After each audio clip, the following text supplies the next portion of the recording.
Ей жігіттер, деді Сабаз, сендердің ертектеріңе әбден тойдым. Ана қызбен таныстым, мына қызбен жүрдім дейсіңдер. Осы былшылдарыңды естіп келе жатқаныма биыл тура 5 жыл толады. Тындырған түктерің жоқ. Тек мына Оралбай ғана нағыз жігіт. 2 рет үйленіп үлгерген. Қане, келісіп алайық. Қазір мен мына бөтелкені айналдырамын. Аузы кімге қараса, сол шынын айтады. Біз 5 жігіт едік. Соңғы курстың студенттеріміз. Жылдағыдай мақта теримінде жүріп жатырмыз. Кешелі бері жауған жауын жан рахаты болды. Көрпенің астына кіріп алып, ұйықтайтындай ай бір келіп. Енді міне оңашаланып алып, совхоздың қызыл виносын ермек қылып жатырмыз.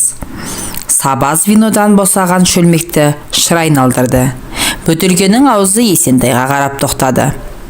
Ал Есентай, шыныңды айт, деді Сабаз жағадан алғандай болып. Қанша қыздың шаруасын бітірдің? Ешкімнің де, деп шыр ете қалды Есентай. Мен қыздардың қолынан алып амандасқаным болмаса, одан әріге барған емеспін. Жаның шықсын, деді Боранбай.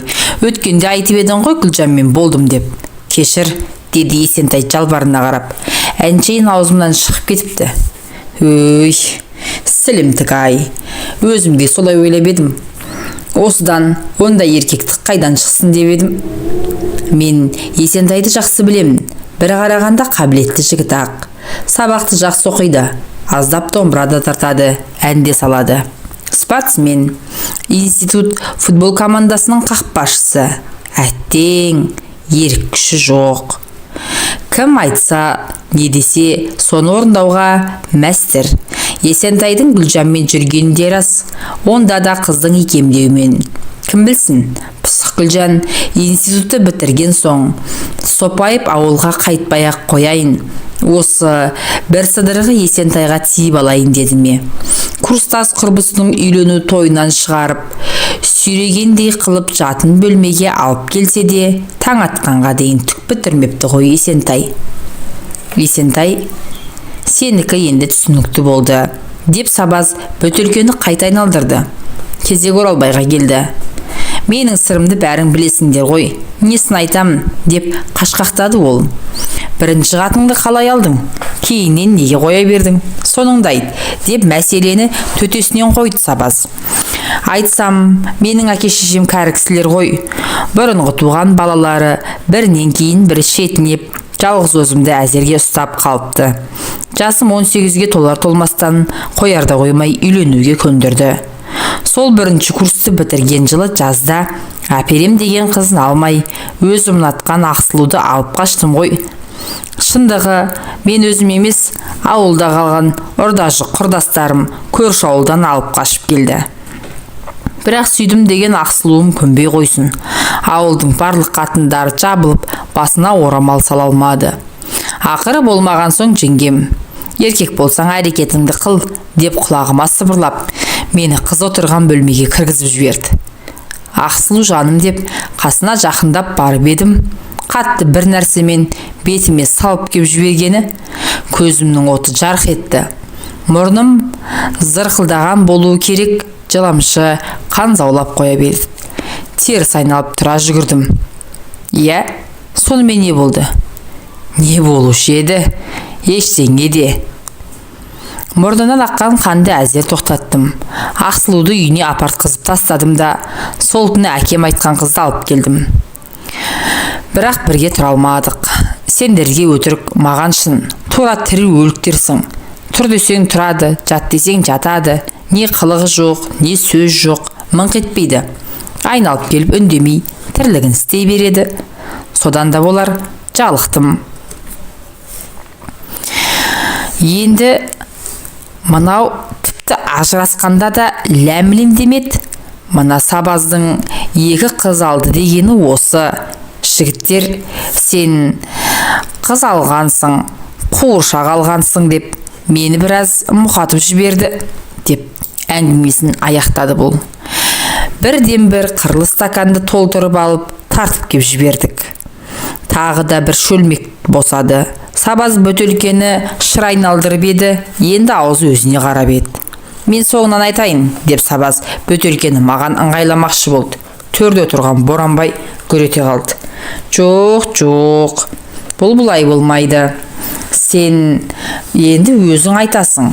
Бәріміздің әңгімемізді тыңдап, ал қане, басынан баста әңгімеңе құлақ түрдік. Жасы да бізден үлкенірек, кеуделі де келісті келген Боранбай біздің көшбасшымыз секілді. Төменгі курстың студенттерін есіктегі бөлмеге ысыртып тастап, бүгінгі оңаша отырысты ұйымдастырғанда сол. Біздің тұяғымыз да қимылдаған жоқ. Боранбай айтайтындай інішектердің бірі вино, бірі шай әкеліп, есікті сыртынан жауып шығып кеткен еді. Мен айтсам, деп Сабаз біраз ойланып қалды. Сабаз, өздеріңе талай айтқан Теңгегүл мен Баян туралы хикаялардың бәрі рас. Менен бір класс жоғары оқитын Теңгегүл маған махаббаттың қыр-сырын үйретіп, ақыры мектепті бітірген жылы әскерден келген жігітке кеуге тиіп алды ғой. Ғашықтыққа елтіп қалған мен байғұс өзімді қоярға жер таппадым. Тіпті асылып өлмекші де болдым.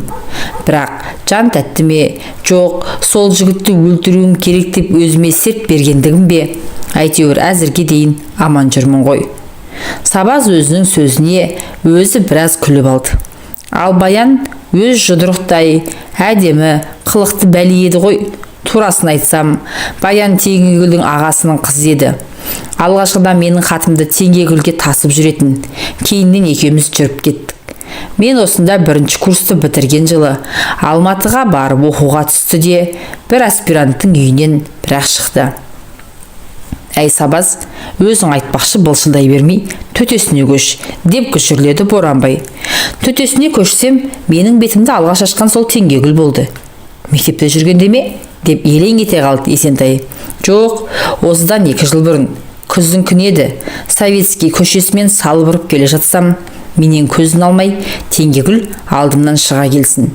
Күйеуге тигелі көрмегенмін. Екеуміздің хикаямыз мектепте ғана емес, бүкіл ауылға аян болған еді. Оның бер жағында бізге ағайын болып келетін күйеуі қызғаншақ ести салып, бірдеңені бүлдірген бе білмеймін.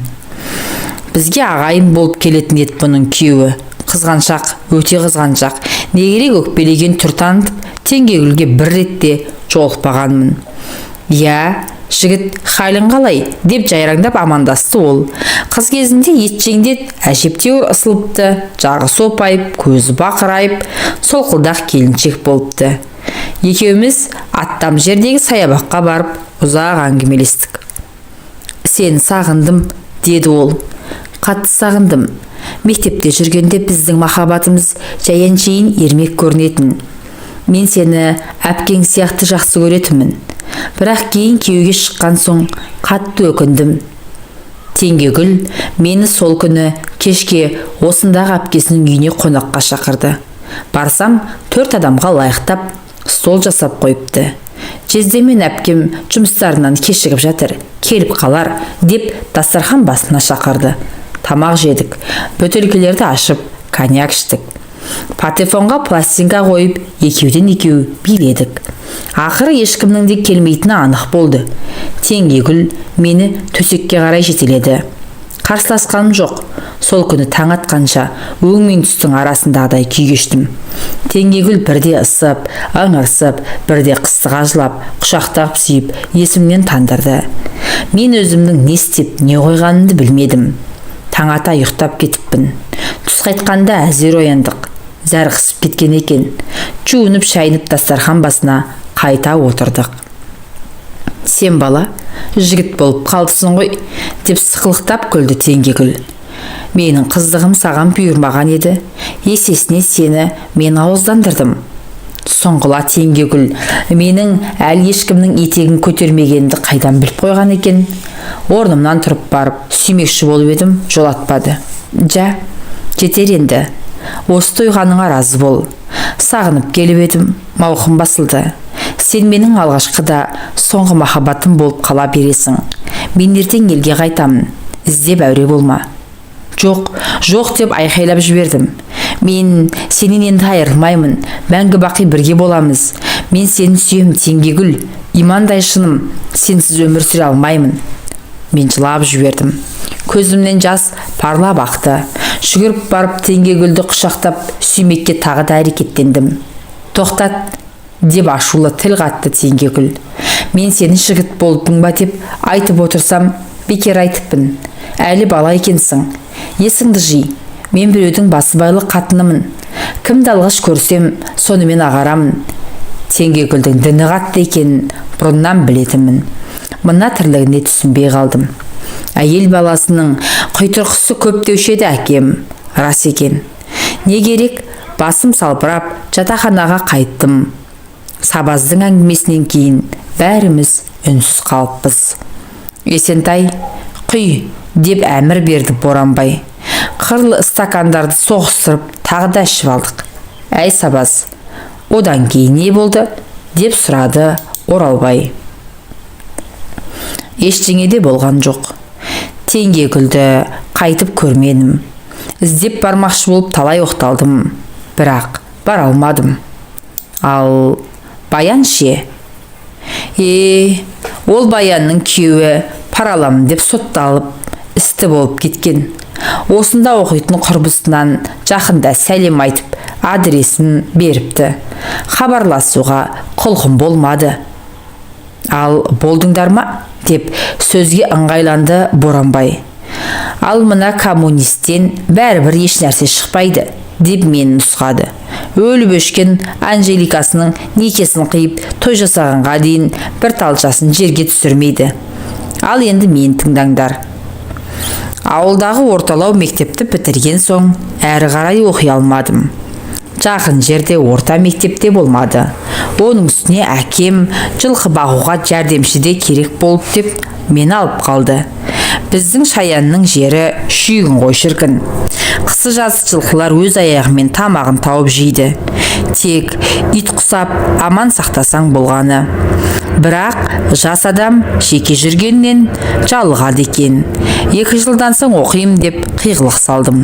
Ақыр болмаған соң әкем совхоздың орталығында тұратын жамағайын туысымыздың үйіне апарып тастады. Үйдің егесі 2 жыл бұрын аяқ астынан ауырып қайтыс болып кеткен еді. Артында әлі мектепке бармаған 2 баласы қалған. Әйелімен жаныма жалау боларсың деп жақсы қабылдады. Расында да ауыл жағдайында еркексіз үйдің күні қараң. Малға қарап, барлығын шығару керек. Отын жарып, жоңышқа ору керек. Енді соның бәрі менің мойнымда. Оның бер жағында, орталықта қатынағандарға шешем сыққан сары май бар ма, қақтаған ет бар ма, сыбаға деп беріп жібереді. Бәрі ойдағыдай еді. Әңгіменің қызығы қар жауып, күн суыған соң басталды. Жеңешем алдымен қоршын тамның екінші жағында жатқан мені жаурап қаласың деп от жағылатын өзінің бөлмесіне кіргізіп алды. Байқаймын, күн өткен сайын төсектеріміз жақындап келе жатқандай ма? Мен де тірі жанмын ғой. Төсекке жатқан соң жеңешемнің дем алсын, жүрек соғысын, бәрін тыңдай бастадым. Бір күні ол маған қарай жалаңаш білегін созғандай болды. Одан әрі шыдам қалмады. Лып етіп төсегіне кіріп бардым. Кет әрі деген жоқ. Ауа жетпей алқынып құшақтай алдым. Не керек, бір қолыммен көйлегін көтеріп жібердім. Резинкалы лыпасын сырғанатып, асығып сыпырып тастадым. Өзімді де ыңғайлап, 2 санның арасына кіре бергенімде масқарам шығып, бойымнан қуатым құйылып ақ кеткені. Тізете қалған бір ұттам нәрсе кеудесіне қарай шашырады. Ойбай-ау, мырзағай, байқасаң қайтеді, дейді жеңешем. Тура үстіне бір шай төгіліп алған адам сияқты. Ұяттан өртене жаздап, өз төсегіме кеп жаттым. Жүрегім дүрсілдеп, кеудемнен шығып кете жаздады. Жеңешем шырағын жағып, үсті басын жуып тазалап, шкафтан таза іш көйлегін алып ауыстырды. Шамды сөндіріп, орнына жатты да, қолын созып, мені өзіне тартты. Болары болды, енді ұялмай-ақ қой, деді. Ағаң болса өлді, Құдай алдында да күнәһар емеспіз. Өзің билеп түстей бер. Құшағымыз қайта айқасты. Бұл жолы мүлт жібергенім жоқ. Ертеңінен бастап үйге бөтен біреу қонып қалмаса, төсекті бірге салатын болды. Турлай ерлі зайыптылардай тұрып жаттық. Тіпті каникул кезінде де қора салуды сылтауратып осында қалып қойдым.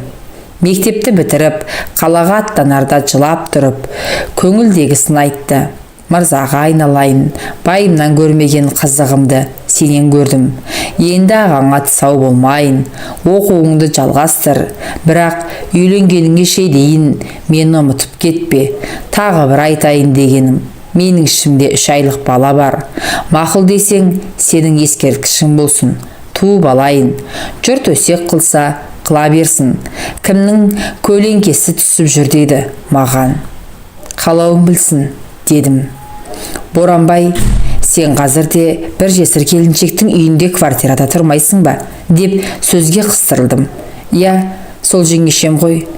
1-2 жыл күліп қарсы алып, жылап шығарып салып жүрді де, ақыры қалаға көшіп келген. Осыдан барған соң некеге тұрмақшымын. Осы кештен кейін Боранбайға аса бір құрметпен қарайтын болдым.